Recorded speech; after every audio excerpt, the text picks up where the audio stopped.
ओम शांति, ओम शांति, ओम शांति। आज बाबा कह रहे, मीठे बच्चे, बाबा आया है तुम बच्चों से दुख धाम का संन्यास कराने, सुख धाम का नहीं, दुख धाम का संन्यास कराने। अगर इस दुनिया में रहते सुख की इच्छा हम रखते हैं तो यानी कि दुख धाम के सुख की इच्छा रखते हैं। और दुख धाम का सुख कैसा है? अल्पकाल के लिए। अल्पकाल में आपको लगेगा बहुत सुख मिल रहा है, लेकिन अचानक बहुत ज़्यादा दुख होता है। तो इसीलिए बाबा कहता है कि दुख धाम से मैं तुम्हारा पूरा पूरा संन्यास कराना चाहता हूँ। यही बेहद का संन्यास है, मतलब रहते हुए भी हमें कोई आसक्ति नहीं रखना है। प्रश्न है, उन सन्यासियों के संन्यास में और तुम्हारे संन्यास में मुख्य अंतर क्या है? उत्तर, वे सन्यासी घर बार छोड़कर जंगल में चले जाते हैं, लेकिन तुम्हें घर बार छोड़कर जंगल में जाने की कोई आवश्यकता नहीं, कोई ज़रूरत नहीं। घर में रहते हुए सारी दुनिया को कांटों का जंगल समझते हो। तुम बुद्धि से सारी दुनिया का संन्यास करते हो, कर रहे हैं सब कुछ, लेकिन अंदर से एक वैराग्य वृत्ति है कि कुछ भी नहीं है यहाँ का। तो बाबा हमें बेहद का सन्यासी बनाता है, हद का नहीं। ओम शांति।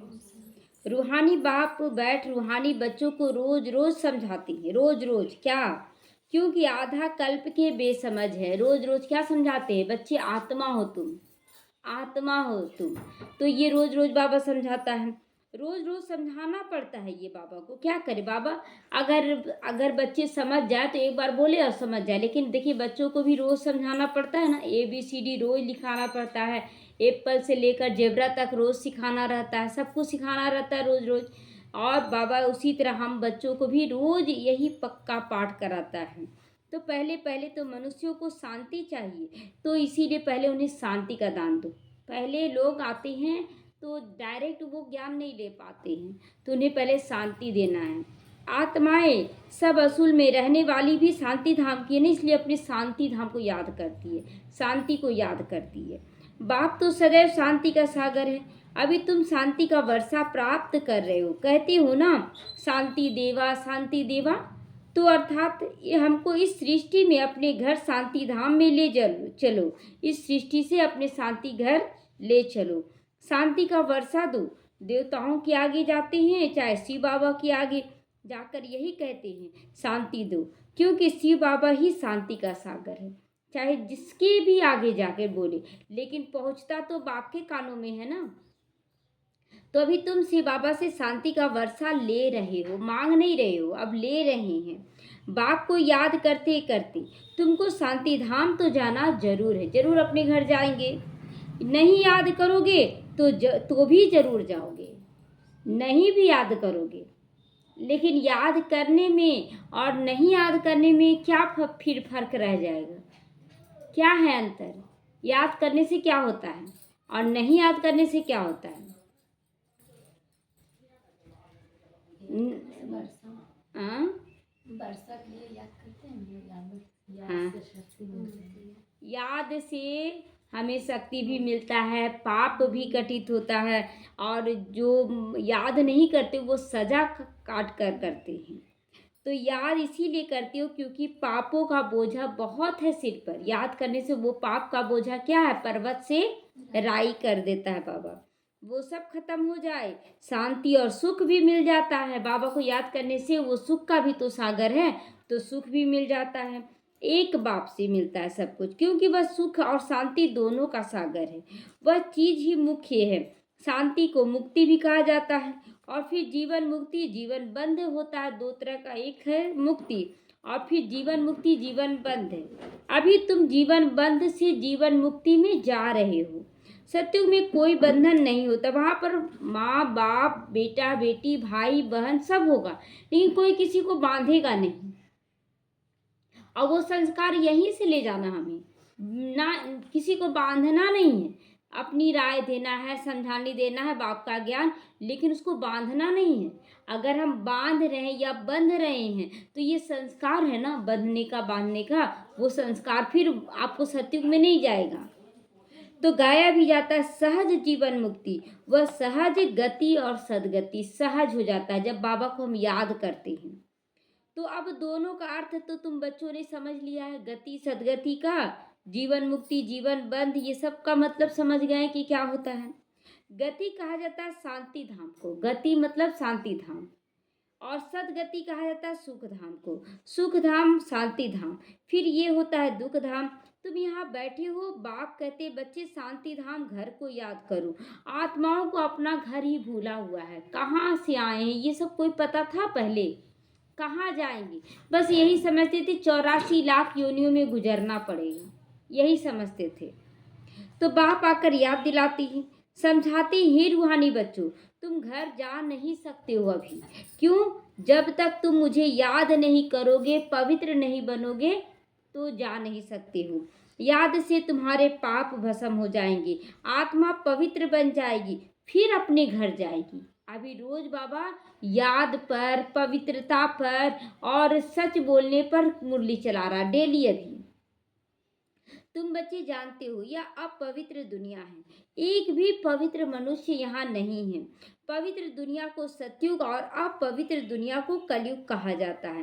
राम राज्य और रावण राज्य होता है। रावण राज्य में अपवित्र दुनिया स्थापन होती है। बाबा कहता है रावण राज्य से ही अपवित्र दुनिया स्थापन होती है। यह बना बनाया खेल है, सब कुछ पहले से बना हुआ है। यह बेहद का बाप समझाते हैं, उनको ही सत्य कहा जाता है। शिव बाबा ही सत्यम शिवम सुंदरम है, सत्य ही शिव है, कल्याण है किसमें? जब हम सत्य पे चलते हैं, और वही सुंदर हमारा जीवन बना देता है। अगर सत्य पे चल रहे तो वही सत्य है। सत्य बातें तुम अभी संगम पर सुनते हो, क्योंकि हर जन्म में कितना भी दे गुरु आया, धर्म गुरु, लेकिन वो पूरा सत्य नहीं बता पाया, क्योंकि उसको खुद भी नहीं मालूम था। यहाँ स्वयं सत्य शिव बाबा में बता रहा है। तो तुम संगम पर सुनते हो, तुम सत्युग में जाते हो। द्वापर से फिर रावण राज्य में शुरू हो जाता है, रावण राज्य शुरू हो जाता है द्वापर से।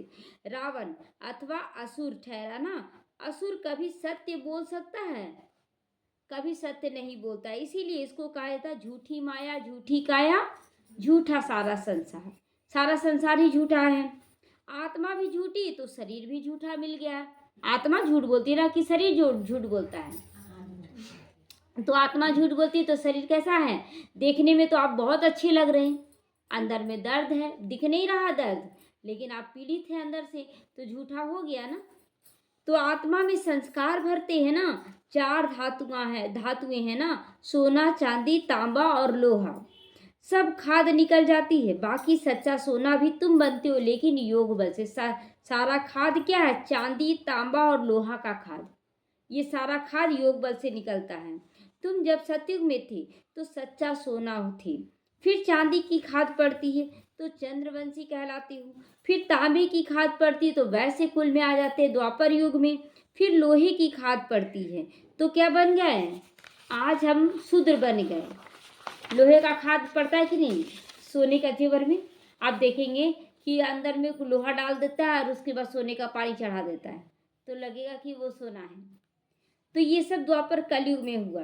फिर योग से तुम्हारे में जो चांदी, तांबा और लोहा की खाद पड़ गई है वह निकल जाती है। तो पहले तो तुम सब आत्माएं शांति धाम में हो, फिर पहले पहले आते हो सतयुग में, तो उसको कहा जाता है गोल्डन एज। सबसे पहले हम लोग यहाँ तैयार हो रहे तो आएंगे सतयुग में, यानी गोल्डन एज में, जहाँ केवल सोने का सब कुछ होगा। सोने जैसा मन, सोने जैसा तन, सोने का महल, सोने का सब कुछ अच्छा होगा वहाँ।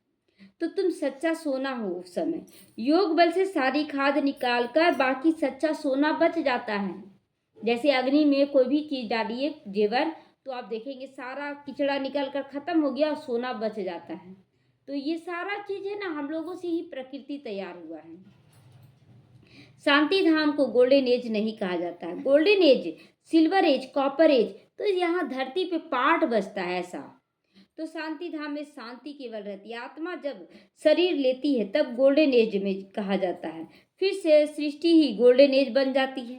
सतु प्रधान 5 तत्वों का शरीर मिलता है।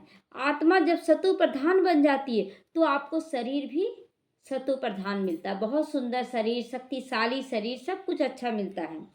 फिर पिछाड़ी में आकर आयरन एज बनते हो तो शरीर भी आयरन एज बन जाता है और आत्मा में खाद पड़ती जाती है। तो गोल्डन एज, सिल्वर एज इस सृष्टि को कहा जाता है। सृष्टि में ही सारा कुछ होता है। तो अब बच्चों को क्या करना है? योग बल से सारा खाद निकाल देना है। तो पहले पहले शांति धाम जाना है, इसीलिए वो आपको याद करना है। तब तो समूह प्रधान से सतु प्रधान बन जाओगे। याद करेंगे बाबा को तब सतु प्रधान बनेंगे। इसमें टाइम उतना ही लगता है जितना टाइम बाप यहाँ रहते हैं। कितना टाइम बाबा यहाँ रहता है? 100 साल। और 100 साल में ही तमो प्रधान से सतु प्रधान बना दिया जाता है। तो युवा गोल्डन एज में पार्ट लेते ही नहीं। बाबा का पार्ट सतयुग में चलता है, बाबा का पार्ट कलयुग में चलता है। आते हैं तो संगम युग हो जाता है। कलयुग में चलता है, कलयुग में कलयुग में पाठ नहीं चलता है। कलयुग में बाबा भक्ति मार्ग में पाठ चलाता है ना, अपना भक्तों को दर्शन। लेकिन सतयुग में कुछ भी नहीं है पाठ। देखिए इसमें कट गया क्या सारा, अरे ऑप्टिमाइज हो जाता होगा। तो वह गोल्डन एज में पाठ लेते ही नहीं, वो पाठ नहीं लेते। भक्ति मार्ग से उनका पाठ चलता है और संगम युग पर वो साकारी तन में आते हैं। लो नहीं लेते लेकिन तन में आते। तो आत्मा को जब शरीर मिलता है तब यहाँ कहा जाता है गोल्डन एज जीव आत्मा। ये भी नहीं कि वहाँ पर आत्मा केवल रहती है, गोल्डन एज जीव आत्मा कहा जाता है। ऐसे नहीं कि कहेंगे गोल्डन एज आत्मा, आत्मा जाती है और वहाँ पाठ बजाती है तो किसके द्वारा पाठ बजाएगी? शरीर द्वारा ही बजाएगी। तो बाबा कहता है गोल्डन एज आत्मा नहीं, गोल्डन एज जीव आत्मा। फिर सिल्वर एज जीव आत्मा, मतलब शरीर द्वारा ही वो मतलब गिरते गिरते कभी सतयुगी दुनिया में आती है, फिर त्रेता युग में आती है, सिल्वर एज बन जाती है। तो तुम यहाँ बैठे हो, तुमको शांति भी है तो सुख भी प्राप्त होता है। बाबा के ज्ञान में जब अंदर से शांत हो जाते हैं, सब चीज़ से डिटैच, तो आपको सुख की अनुभूति अपने आप होने लगती है। जैसे आप सारा इच्छा छोड़ दीजिए, कुछ भी हमको नहीं चाहिए और एकदम कुछ भी सोच नहीं रहे कि ये चाहिए वो, तो अचानक से कोई भी चीज़ पूरा होता है तो अंदर में आता चलो बहुत अच्छा हुआ, खुशी मिला ना। तो जब आप इच्छा मात्र अविद्या बन जाएंगे तो बहुत अच्छा से सब कुछ पूरा होगा। जब इच्छा रख रहे हैं तो माया आपको पूरा होने नहीं देगी, दुखी होते रहेंगे। तो क्या करना चाहिए? सुख भी प्राप्त होता है ना, तो क्या करना चाहिए? क्या? हाँ, इच्छाओं को समाप्ति, यानी कि दुख धाम का संन्यास कर लेना। इस दुख धाम में कोई इच्छा नहीं रखनी है। इसको कहा जाता है बेहद का संन्यास। उन सन्यासियों का हद का संन्यास होता है, घर बार छोड़कर जंगल में चले जाते हैं। उनको ये पता ही नहीं कि सारी सृष्टि ही जंगल है, तुम कहाँ जाओगे? जंगल में जा रहे तो और कहाँ, ये भी जंगल वो भी जंगल। तो यह कांटों का जंगल, यह है कांटों की दुनिया, वह है फूलों की दुनिया। वह भल संन्यास करते परंतु फिर भी कांटों की दुनिया में जंगल से में शहर से दूर दूर जाकर रहते हैं। उन्हों का है निवृत्ति मार्ग, तुम्हारा है प्रवृत्ति मार्ग। इसलिए हम लोगों को लक्ष्य दिया जाता है ना लक्ष्मी नारायण बनना, क्योंकि गृहस्थ में रहकर सब कुछ करना है। तो तुम पवित्र जोड़ी थे, अभी आप पवित्र बने हो, अभी खराब बन गया जोड़ी। जोड़ी खराब नहीं मतलब विकारी बन गए हम लोग। तो उनको गृहस्थ आश्रम भी कहते हैं। सन्यासी तो आते हैं बाद में, इस्लामी बौद्धि भी आते हैं बाद में, क्रिश्चियन से कुछ पहले आते हैं वो। तो यह झाड़ भी याद आता है, चक्र भी याद आता है, पूरा चक्र याद आ रहा ना कि हम सतयुगी देवी देवता थे, फिर त्रेता युग में भी हम क्षत्रिय के रूप में पाठ बजाएं। लेकिन जब द्वापर आया तो बौद्धि और क्राइस्ट आया, उसके बाद फिर अन्य धर्म आने लगते हैं। इस्लामी और बौद्धि पहले आते हैं, उसके बाद क्राइस्ट आती हैं। चक्र याद करना है।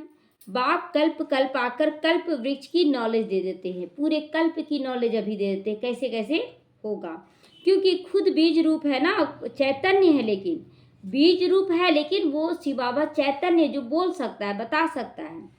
तो सत्य भी है चैतन्य, इसलिए बोलते हैं सत्य चित्त आनंद स्वरूप। तो क्यों बोलते हैं? वो सत्य है, वो चैतन्य है और आनंद का सागर है, वो हमें भी आनंद स्वरूप बना देता है सारा राज समझाकर। तो इसीलिए कल्प कल्प आकर कल्प वृक्ष का सारा राज बाबा समझा देता है। तुम आत्मा हो परंतु तुमको ज्ञान का सागर, सुख का सागर, शांति का सागर नहीं कहा जाएगा। आत्मा बाबा भी है, आत्मा हम भी हैं, लेकिन वो परम आत्मा है। हम आत्मा जन्म मरण में आते आते एकदम आयरन एज बन जाते, इसलिए सागर हम नहीं हैं। ये महिमा तो एक बाप की है जो तुमको ऐसा बनाते हैं, बोलते हैं मास्टर सागर हैं हम, तो बनाते हैं, लेकिन फिर जब आने लगते हैं जन्म मरण में तो फिर हमारा खत्म हो जाता है। तो बाप की यह महिमा सदैव के लिए है, हमारी महिमा केवल इस संगम युग के लिए मास्टर सागर का। तो सदैव वो पवित्र हैं और निराकार है, सिर्फ थोड़े समय के लिए आती है पावन बनाने के लिए। सर्वव्यापी की यह बात ही नहीं, तुम जानते हो बाप सदैव वहां ही रहते परम धाम में। भक्ति मार्ग में सदैव उनको याद करते हैं। सतयुग में याद करने की भी दरकार नहीं होती है, जो बाबा आकर पाठ बजाएं, लेकिन द्वापर से हम लोग याद करते हैं तो वही उनका पाठ चलता है साक्षात्कार कराने का।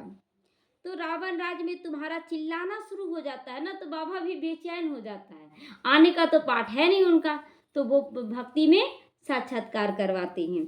वही आकर फिर सुख शांति समय देते हैं, तो फिर जरूर अशांति में उनको याद आती होगी उनकी। बाप समझाते हैं, हर 5000 वर्ष के बाद मैं इस शरीर में आता हूँ। आधा कल्प है सुख, आधा कल्प है दुख। आधा कल्प के बाद रावण राज्य शुरू होता है। इसमें पहला नंबर मूल मेन विकार है देह अभिमान का। जैसे ही हम समझने लगते हैं हम देह हैं, बस दुख की दुनिया शुरू। आप जैसे ही सोचते हैं कि मैं आत्मा हूँ, आपको शांति सुख आनंद सब कुछ मिलने लगता है, डिटैच हो जाती है। तो उसके बाद ही है फिर और विकार आती हैं। अब बाप समझाते अपने को आत्मा समझो, देही अभिमानी बना लो। आत्मा की भी पहचान चाहिए ना, तो आत्मा की पहचान कैसे मिलेगी? आत्मा की पहचान दुनिया वालों को कैसे पता चलता? हमारा पहचान तो शिव बाबा दिया, दुनिया वालों को कैसे पता चलेगा? हाँ, हमारी सोच से, हमारे कर्मों से जब हम सबके लिए एक जैसा भाव रखने लगते हैं, तब उनको पता चलता है ये आत्मा का संस्कार है, शरीर का नहीं है। मनुष्य तो सिर्फ कह देते हैं कि आत्मा भ्रिकुटी के बीच चमकती है, तो अभी तुम समझते हो वह तो अकाल मूर्त है। उस अकाल मूर्त आत्मा का तख्त यह शरीर है।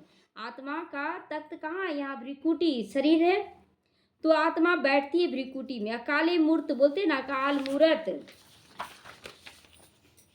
तो यह तख्त है।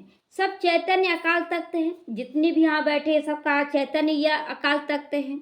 वह अकाल तख्त नहीं जो अमृतसर में लकड़ी का बना दिया है, वहाँ जो लकड़ी का बनाया गया है अकाल तख्त, तो वो तो एक ही है, मतलब वो बड़ा छोटा तो नहीं होता है। लेकिन यहाँ आत्मा का तख्त छोटा बड़ा होता है। जब बच्चे रहते हैं तो छोटा तख्त, जैसे जैसे हम बड़े होते हैं तो बड़ा तख्त हो जाता है। तो बाप ने समझाया जो भी मनुष्य मात्र है सबका अपना अपना अकाल तख्त है। आत्मा आकर यहाँ विराजमान होती है, सतयुग हो या कलयुग हो, आत्मा का तख्त तो ये मनुष्य शरीर ही रहता है। कहने का मतलब कोई जीव जंतु का शरीर नहीं लेते हम लोग मनुष्य का ही तख्त लेते हैं।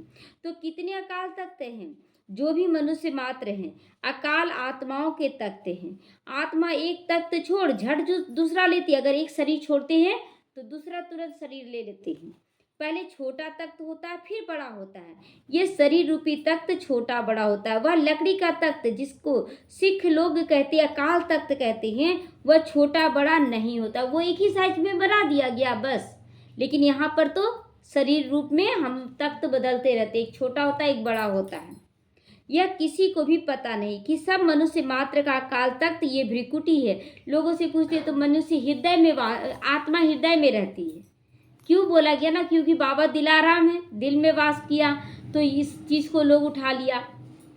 तो आत्मा अकाल है, कब विनाश नहीं होता है। यहाँ पर लोग बोलते हैं ना कि एक चक्र बना रहता है आत्मा का, वो चक्र घूमता है इसलिए लगता है कि आत्मा तो वैसे दिल में है।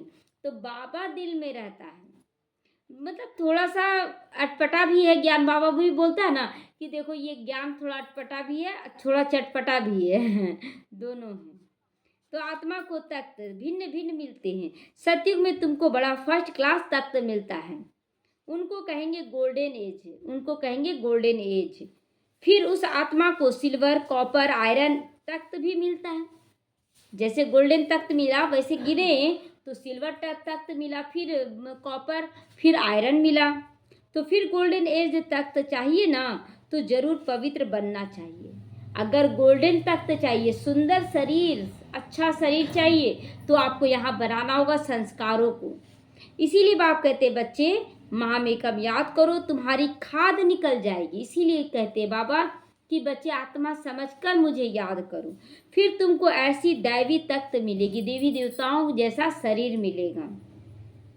अभी ब्राह्मण कुल का तख्त है, पुरुषोत्तम संगम युग का तख्त है, फिर मुझे आत्मा को ये देवता ही तख्त मिलेगा। नशा चढ़ जाना है, नशा चढ़ा लेना कि हमको ये मिलेगा। यह बातें दुनिया के मनुष्य नहीं जानती। देह अभिमान में आने के बाद एक दो को दुख भी देते रहते वो लोग।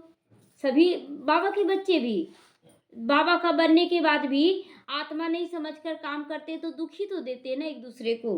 इसीलिए इनको दुख धाम कहा जाता है। जब बाप बच्चों को समझाते हैं शांति धाम को याद करो जो तुम्हारा असली निवास स्थान, हमारा शांति धाम असली निवास स्थान है, वो कभी मिटता नहीं है। यहाँ पर तो घर बदलते हैं, जाने कितने घर बदले, जाने कितने शरीर बदले, जाने कितने माँ बाप बदले, परिवार बदला, और आज अंतिम में आ गए। अब सत्य माँ बाप के साथ सत्य घर के हम बनते जा रहे हैं। तो सुख धाम को याद करो, इनको भूलो, किनको भूलते जाओ, ये दुख धाम को भूलते जाना है। इनसे वैराग्य होना चाहिए, केवल भूलना ही नहीं, वैराग्य मतलब कोई चीज में आसक्ति ना हो। ऐसे भी नहीं कि सन्यासियों के मिसल तुम्हें घर बार छोड़कर चले जाना है, नहीं, घर बार छोड़ने की बात नहीं है। बाप समझाते वह तो एक अच्छा है, एक तरफ अच्छा है, दूसरा तरफ बुरा भी तो है। सन्यास लेना मतलब जो सन्यासी जंगल में चले जाते हैं, एक तरह से अच्छा भी है तो बुरा भी है।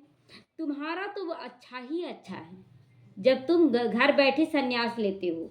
उनका हठ योग अच्छा भी है तो बुरा भी है, क्योंकि देवताएं जब वाम मार्ग में जाते हैं तो भारत को थमाने के लिए पवित्रता चाहिए, इसलिए अच्छा है। लेकिन घर बार छोड़कर कोई सुख तो नहीं भोगते हैं वो, इसलिए बुरा है। तो उनसे भी मदद करते हैं बाबा। बाबा उनकी भी मदद को बहुत महिमा करते हैं कि वो अगर पवित्र नहीं बनते तो भारत को कौन थामता। तो भारत ही अविनाशी खंड है, बाप का भी आना यहाँ होता है। तो जहाँ पर बेहद का बाप आते हैं वह सबसे बड़ा तीर्थ हो गया बाबा भारत में। इसीलिए आज देखिए कि यहाँ से लोग विदेश जाते हैं लेकिन तीर्थ नहीं बोलते हैं, लेकिन जो बच्चे यहाँ आते हैं ये बोलते भारत सबसे बड़ा तीर्थ है, क्योंकि भगवान यहाँ आया है। और इतनी बड़ी दुनिया को बाबा देवी देवताओं की दुनिया फिर बनाता है, फिर देवी देवता यहाँ आते हैं, तो तीर्थ हो गया ना। सभी का सदगति बाप ही आकर करते हैं, इसीलिए भारत ही ऊंचे से ऊंचा देश है। मूल बात बाप समझाते, बच्चे याद की यात्रा में निरंतर रहो। गीता में भी लिखा हुआ मन मना भाव अच्छा, परंतु बाप कोई संस्कृत तो नहीं बोलते, इसलिए डायरेक्ट बोलते बच्चे याद करो मुझे। बाप मन मना भाव का अर्थ बताते हैं, देह के सब धर्म छोड़ अपने को आत्मा निश्चय पक्का करो। मैं देह का धर्म क्या है, मैं नर हूँ, मैं नारी हूँ, मैं स्त्री, मैं तो क्या हूँ, हिंदू हूँ, मुस्लिम हूँ, ये सब धर्म है। लेकिन बाबा बोलता है कि बच्चे आत्मा के धर्म में टिको। आत्मा का धर्म है सुख, शांति, आनंद, प्रेम, पवित्रता, ज्ञान और शक्ति, ये सब आत्मा का धर्म है। तो बाबा कहता है कि बच्चे देह के सभी धर्मों को छोड़कर अपने को आत्मा निश्चय करो। आत्मा निश्चय पक्का करना। आत्मा अविनाशी है, वह कभी छोटी बड़ी नहीं होती है। छोटा बड़ा तो शरीर होता है, आत्मा तो ज्यों के त्यों बिंदी का स्वरूप है। तो अनादि अविनाशी पाठ इस आत्मा में भरा हुआ है, ड्रामा बना हुआ। पिछाड़ी में जो आत्माएं आती हैं उनका बहुत थोड़ा पाठ चलता है, बोलते इसीलिए मच्छर मिशन, मच्छर जन्म लिए मर गए, तो बाकी टाइम शांति धाम में रहती हैं। स्वर्ग में वो आत्माएं आ न सके, पिछाड़ी को आने वाले वहाँ ही थोड़ा सा सुख और वहाँ ही थोड़ा सा दुख पा लेती हैं। मतलब आत्माएं एक दो जन्म के लिए आई, थोड़ा सा दुख थोड़ा सा सुख, क्या फायदा वैसा, हमें तो पूरा युग सुख मिलने वाला है। तो जैसे दिवाली पर मच्छर कितने ढेर निकलते हैं, कितना कीड़ा मकोड़ा निकलता है, रात भर कितना कीड़ा उठता है, सुबह देखते ढेर लगा रहता है, मरा हुआ रहता है। सुबह उठकर देखो तो सारे मच्छर मरे पड़े हैं।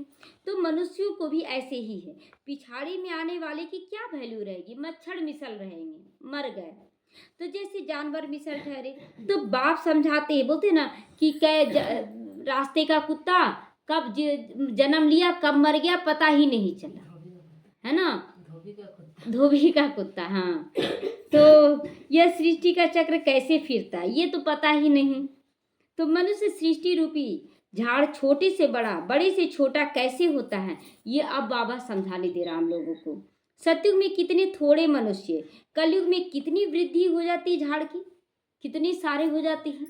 तो बाबा कहता है ये सारा राज जितना बड़ा उतना ही क्या होता है, जैसे जैसे आप देखेंगे कि जब डाली इधर से इधर फैला, जैसे मोटा है तो मोटा पूरा ऊपर तक रहता है पेड़, पेड़ नहीं रहता है। फिर जैसे जैसे टाल टाली इधर उधर निकलने लगता है, उसका पतलापन ऊपर जाता है और लास्ट में एक फुतुंगी टाइप का रह जाता है, एकदम पतला सा। तो मुख्य बात बाप इशारा देते हैं, गृहस्थ व्यवहार में रहते माँ मेकम याद करो और पवित्र बनो।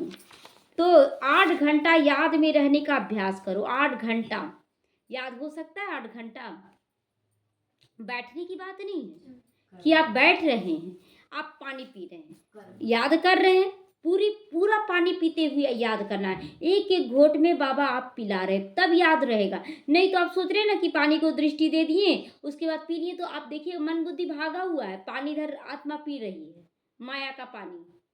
तो इस तरह से नहीं, आप याद कर रख सकते चार्ट, उसमें भी 1 मिनट लगा पीने में, ऐसे भी 1 मिनट लगे, लेकिन आपको अटेंशन देना है एक एक घूंट में कि बाबा मैं। और ऐसे भी साइंटिस्ट लोग भी बताता है कि अगर आप पानी पीते ना तो अचानक पानी मत पिए, धीरे धीरे एक एक घूंट पिए, तो वो ठीक रहता है। और आजकल क्या लगता है, पानी प्यास लगा, पानी निकाले फटाफट पी लिए, खड़े खड़े पी लिए, लेकिन नहीं, बैठकर एक एक घूंट धीरे धीरे पीना चाहिए। तो बाबा को याद करते हुए पी ले 1 मिनट।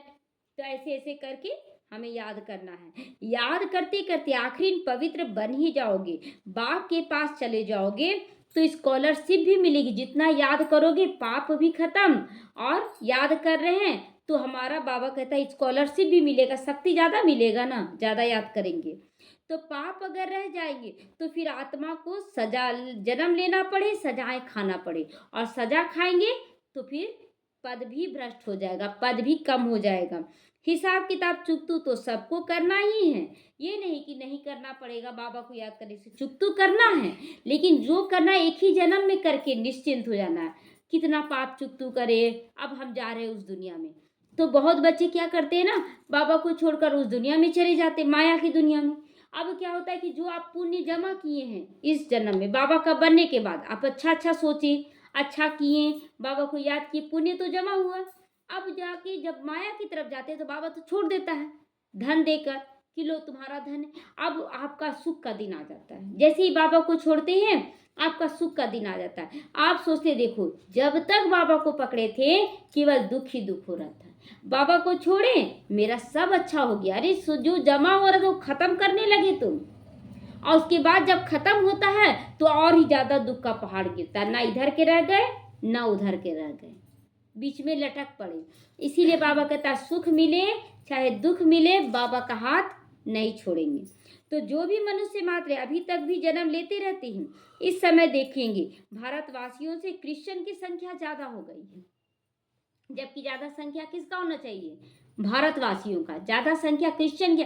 अभी जाइए ना, जगह जगह क्या करे, क्रिश्चियन बनाने का काम चल रहा है, सभी दुखी हो रहे हैं और पूरा भी हो रहा है, क्योंकि उसमें तो सच्चाई सफाई होगा ना, हिंदू में तो सच्चाई सफाई नहीं रह गया पुराना। बोल रहे थे कि अगर क्रिश्चियन ही हमको बनाना होता तो यीशु के घर में पैदा करता, क्यों नहीं हुआ? यीशु मसीह हमको क्रिश्चियन के घर में पैदा करता, हम ऐसा ही क्रिश्चियन हो जाता। हाँ, तो नहीं चाहता, आप जबरदस्ती बना रहे हैं। हाँ, तो बनाया जा रहा है, अभी बहुत विरोध लड़ाई झगड़ा इस जगह जगह हो रहा है कि बहुत जगह। और नहीं, आप पूरा भी लगो उसमें पैसे का प्रलोभन दिया जाता है। हाँ, तो वह फिर सेंसिबल भी है, बाबा कहता है, और अनुभवी भी है। क्रिश्चियन लोग ना थोड़ा हिंदू से तो ज़्यादा समझदार है, बोलेंगे हिंदू से ज़्यादा समझदार है। क्यों ज़्यादा समझदार है? अब देखिए, जो जन्म लेके बूढ़ा हो चुका है और जो युवा है, कौन ज़्यादा समझदार रहेगा, बूढ़ा की युवा?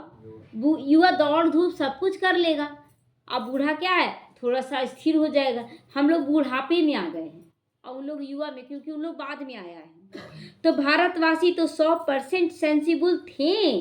बाबा क्लियर कर रहा है कि भारतवासी 100% अच्छे थे, अनुभवी थे और भरपूर थे, अनुभवी थे। तो अब फिर नॉन सेंसिबल बन गए, कोई समझदारी नहीं रह गया है, क्योंकि यहाँ 100% दुख पाते हैं, फिर 100% दुख भी यहीं पाते, सुख भी यहीं पाते, तो दुख भी यहीं पाते हैं। वह तो पीछे आते हैं क्रिश्चियन लोग। बाप ने समझाया क्रिश्चियन की डिनास्टी का श्री कृष्ण डिनास्टी से कनेक्शन है, दोनों का कनेक्शन, नाम से भी कनेक्शन है ना। ये कृष्ण, वो क्रिश्चियन, क्राइस्ट बना, कृष्ण से ही क्राइस्ट निकला। तो क्रिश्चियन ने राज्य छीना, फिर क्रिश्चियन डिनास्टी से ही राज्य मिलना है, राज्य लेना है ना, आज देखिए विदेशी ही आकर बहुत सपोर्ट कर रहे हैं। तो इस समय क्रिश्चियन का बहुत जोर है, उन्हों को भारत से ही मदद मिलती है, उन्हों को भारत से ही मदद मिलती है। क्यों? उन लोग भी डिप्रेस्ड बहुत होते हैं, अकेले जीते हैं, लेकिन उन लोग पल में तोला पल में मासा है। वो मतलब तुरंत भर में बहुत अच्छा, बहुत तुरंत भर में एकदम उदास भी हो जाते हैं। अभी भारत भूखों मरता है तो रिटर्न सर्विस हो रही है। रिटर्न सर्विस मतलब विदेशी ही दे रहे हैं और देंगे, वही सपोर्ट करेंगे। यहाँ से बहुत धन, बहुत हीरे जवाहरात आदि वो ले गए हैं ना, तो बहुत धनवान बन गए। अब फिर धन पहुँचाते रहते हैं, जो लिए हैं वही दे रहे हैं, उनको मिलने का तो है नहीं। तो अब तुम बच्चों को कोई पहचानते नहीं। अब इतना साधारण रूप में हम लोग पुरुषार्थ कर रहे, कोई पहचान रहा है कि हम लोग राज्य अपना स्थापन कर रहे हैं? अगर पहचानते तो आकर राय लेते। तुम हो ईश्वरीय संप्रदाय जो गुप्त है, जो ईश्वर की राय पर चलते हो, वही फिर ईश्वरीय संप्रदाय से दैवी संप्रदाय बनेंगे, फिर क्षत्रिय वैश्य शूद्र संप्रदाय बनेंगे। अभी हम सो ब्राह्मण, फिर हम सो देवता, हम सो क्षत्रिय, हम सो वैश्य शूद्र। हम सो का अर्थ कितना अच्छा से बाबा समझा दिए कि हम सो कौन है। अच्छा है, यह बाजुली का खेल है जिसको समझना बहुत सहज है, परंतु माया बिल्ली क्या करती है, भुला देती है, फिर दैवी गुण से आसुरी गुण में ले आती है। मतलब कितना हम ही देते रहें, घर में एक हम ही समझदार हैं, ये बोलना ही रॉन्ग है। माँ है तो माँ बच्चों को संभालेगी, है ना, तो बोलेंगे बच्चे ऐसे क्यों करते हैं, ऐसा नहीं। हम लोग बेहद का राज्य लेने जा रहे हैं, तो लेने के लिए बेहद का कार्य तो करना होगा ना। तो आप पवित्र बनना आसुरी गुण है, इसे छोड़ दो। अच्छा, मीठे मीठे सीखी लदे बच्चों प्रति माता पिता बाप दादा का याद प्यार और गुड मॉर्निंग। रूहानी बाप की रूहानी बच्चों को नमस्ते। हम रूहानी बच्चों की रूहानी माता पिता बाप दादा को याद प्यार गुड मॉर्निंग और नमस्ते नमस्ते, शुक्रिया बाबा शुक्रिया। धारणा के लिए आज मुख्य सारे स्कॉलरशिप लेने के लिए गृहस्थ व्यवहार में रहते कम से कम 8 घंटा को बाप को याद करने का अभ्यास जरूर करना। 8 घंटा चार्ट रखें अमृत बेले से रात को सोने वक्त, और सोने के बाद भी आपके मन बुद्धि में क्या चलता है। सोने के बाद बाबा बोलता है ना, योग निंद्रा हो, निंद्रा योग ना हो, निंद्रा का योग ना लग जाए, योग निंद्रा हो। तो याद के अभ्यास से पाप भी कटेंगे और गोल्डन एज का तख्त भी मिलेगा, शरीर भी गोल्डन एज देवी देवता का मिलेगा। इस दुख धाम से बेहद का वैराग्य करो, अपना असली निवास स्थान शांति धाम और सुख धाम को याद करो। इस दुनिया से संपूर्ण वैराग्य वृत्ति लाना है, संपूर्ण वैराग्य रखना है। दे अभिमान में आकर किसी को भी दुख नहीं आना। दे अभिमान है ना, हम ही केवल दे, ये सोचना ही गलत है। हम क्यों दे? क्योंकि हमको जमा करना है। सबको जो दे रहे हैं वही मेरे लिए बैंक है। हम जिसको भी सुख दे रहे हैं वो बैंक है, और जमा हम कर रहे हैं, दे नहीं रहे, जमा कर रहे हैं। और यही लोग फिर हर जन्म में हमको पद्मा गुना रिटर्न करेंगे। इसलिए देने का संस्कार रखना है। वरदान है, कर्मों के हिसाब किताब को समझकर अपनी अचल स्थिति बनाने वाले सहज योगी बनो। चलते फिरते अगर कोई कर्मों का हिसाब किताब सामने आ जाता है तो उसमें मन को हिलाओ नहीं। तरीका भी आएगा, मन का, धन का, जन का, सब तरह का आएगा, लेकिन बाबा कहता हिलना नहीं है। स्थिति को नीचे ऊपर मत करो, क्या होगा बाबा, कैसे ठीक होगा बाबा, ये नहीं। चुकतू हो रहा है, बस हमें चुकतू करना है। चलो आया तो परख कर उसे दूर से ही खत्म कर दो। आया दूर से ही खत्म, कैसे? आत्मिक स्थिति से ही हम खत्म कर सकते हैं। तो अभी योद्धे मत बनो, लड़ाई नहीं। अब जैसे कोई कुछ बोल दिया आपको कड़वा शब्द, अब जाकर हम बोलना चाहते हैं कि जा रहे हैं, हम उससे बात करेंगे, तो योद्धे बन गए, हम जा रहे हैं उससे समझाने के लिए। अब युद्ध करेंगे तो बोलते ना कि अगर सांप को आप छेड़ोगे तो वो डसेगा। अभी सब सर्प मिसल, अगर हल्का सा भी बोल दिए वो 10 बार सुनाएगा, क्योंकि हम पहले बोल चुके हैं। अब वो रिटर्न कर रहा है, अब फिर से हम बोलेंगे तो तू गुस्साएगा ना। एक तो इतना समय से तुम ही बोलते आए और अब फिर बोलने आए हो, इसलिए चुप रहना है। तो अभी योद्धे नहीं बनो, सर्वशक्तिमान बाप साथ है तो माया हिला नहीं सकती है। वो बोलने दीजिए, आप जो भी बोलना है। एक रिक्शा वाला था ना, ऑटो वाला, जिसके ऑटो में एक व्यक्ति बैठा हुआ था, तो कोई टक्कर मार दिया और फिर उसी को आकर जाकर बोलने लगा खूब। तो वो बोला भैया गलती हो गया, ऑटो वाला बोला। उसके ऑटो में जो व्यक्ति बैठा हुआ था तो बोला कि तुम्हारा तो कोई गलती ही नहीं है, गलती तो उसका है। तो बोला कि वो बहुत सारा किचड़ा लेकर चल रहा है रास्ते में, अपने घर में कीचड़ा बहुत होगा, उसका दुख अशांति बीमारी, वो लेकर चल रहा है टेंशन को, और वो चाह रहा है कि कोई तो मिले जिस पर हम सारा उझल दे, हम क्यों लेने जाए उसका कचरा, इसीलिए हम क्षमा मांगकर किनारा पकड़ लिए। तो माया हिला नहीं सकती है। सिर्फ निश्चय की फाउंडेशन को प्रैक्टिकल में लाओ। निश्चय क्या है? मैं आत्मा हूँ, ये निश्चय। निश्चय क्या है? मैं परमात्मा की संतान हूँ, मेरा राज्य भाग तो हमको मिलना ही है, ये सब निश्चय है। तो उसको प्रैक्टिकल में लाना, नशे में रहना, निश्चिंत रहना है। समय पर ही इसे यूज करो। यही तो वो समय रहता है ना जिस समय लोग हमें व्याकुल करना चाहते हैं, उस समय यूज करना है, तो सहज योगी बन जाओगे। अब निरंतर योगी बनो, निरंतर योगी, चलते फिरते, उठते बैठते, सोते जागते, खाते पीते, हर वक्त योगी। युद्ध करने वाले योद्धे नहीं। युद्ध करने वाले कौन से युग में जाएंगे? युद्ध करने वाले त्रेता युग में चले जाएंगे। युद्ध नहीं करना हमें। स्लोगन है डबल लाइट रहना है तो अपनी सारी जिम्मेवारियों का बोझ भी बाप के हवाले कर दो। सारी जिम्मेवारियों का बोझ बाप के हवाले कर दो, निश्चिंत हो जाओ तुम। ओम शांति।